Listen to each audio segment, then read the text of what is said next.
ఏం తింటున్నావురా? బాగుందా? బాగుందా? సరే బాగుందా? ఐస్ క్రీమ్ బాగుందా?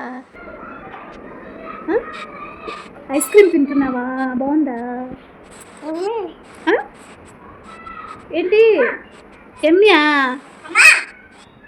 ఎమ్మిగా ఉందన్నా? సూపర్ ఉందా? చెప్పు. హలో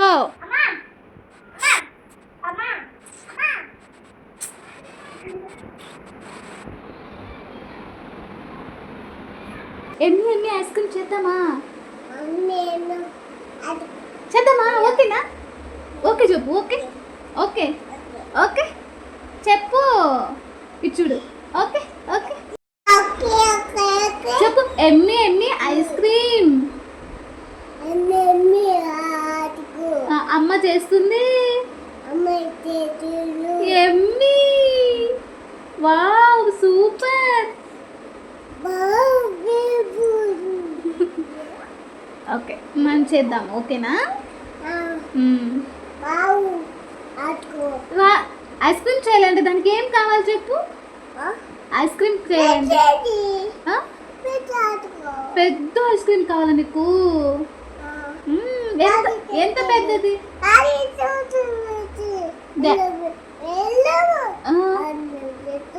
అవునా? అవునా? నువ్వు చాలా పెద్దది తెస్తారా? ఇప్పుడు మనం చేద్దాం. వద్దా?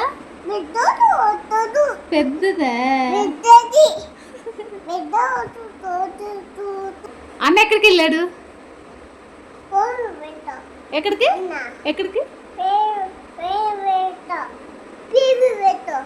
ఏబిసిడియా? ఎక్కడ? స్కూల్కి. అన్న ఎక్కడికి వెళ్ళాడు? సరే డాడీ ఎక్కడికి వెళ్ళారు? అన్న నువ్వు వెళ్తావా స్కూల్కి? వెళ్తావా? ఎప్పుడు వెళ్తావు? నువ్వు పట్టుకుంటావా? సరే మనం ఐస్ క్రీమ్ చేద్దాం. పాలు ఎక్కడుందో చూద్దామా? పాలు.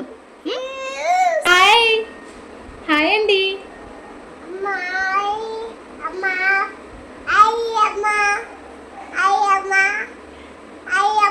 నేను ఐస్ క్రీమ్ చేస్తున్నాను.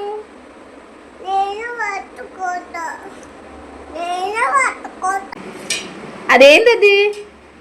ఏంటది? ఏంటది? పాలు. దేనికి? ఐస్ క్రీమ్ చేస్తావా నువ్వు?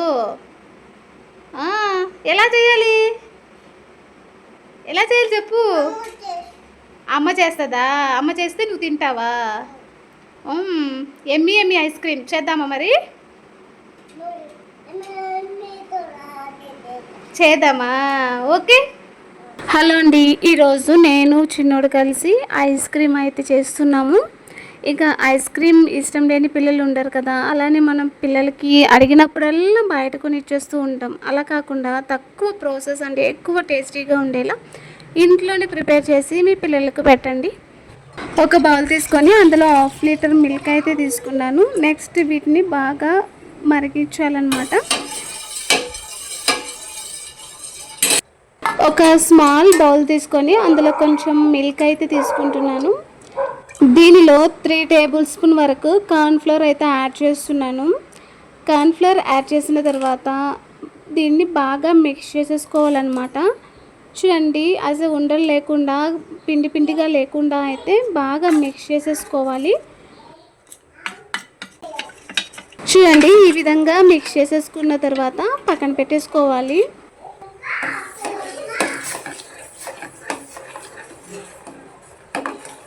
మిల్క్ కాగేటప్పుడు పైన మేగడ వస్తుంది కదా, అలా మేగడ రాకుండా కలుపుకోవాలన్నమాట. అలా కలుపుతున్నప్పుడు ఏమవుతుందంటే మేగడ అనేది రాదనమాట.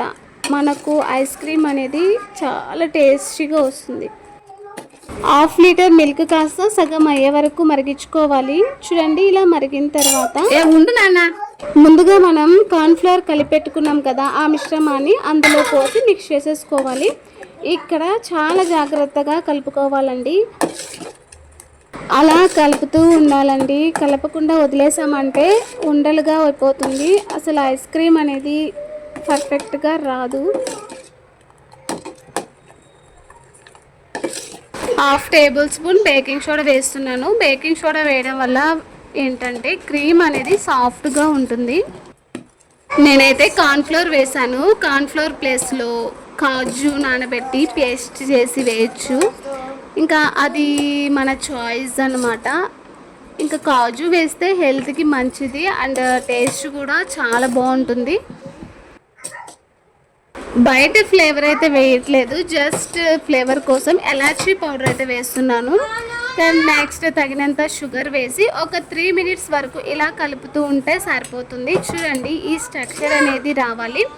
ఇలా వచ్చిన తర్వాత గ్యాస్ అనేది ఆపేస్తే సరిపోతుంది.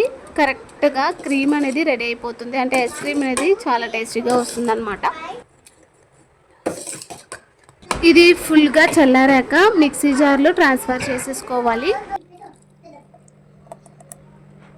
నెక్స్ట్ ఫ్రెష్ క్రీమ్ బదులు మేగడ అయితే యాడ్ చేస్తున్నాను. ఇది ఫ్రెష్ మేగడ అనమాట. 2 డేస్ ముందు తీసి పెట్టిన మేగడ. స్మూత్గా ఒకసారి గ్రైండ్ చేసి ఒక బాక్స్లో అయితే ట్రాన్స్ఫర్ చేసేసుకోవాలి. చూడండి ఇలా క్లోజ్ చేసేసి డీప్ ఫ్రిడ్జ్లో అయితే పెట్టేయాలన్నమాట.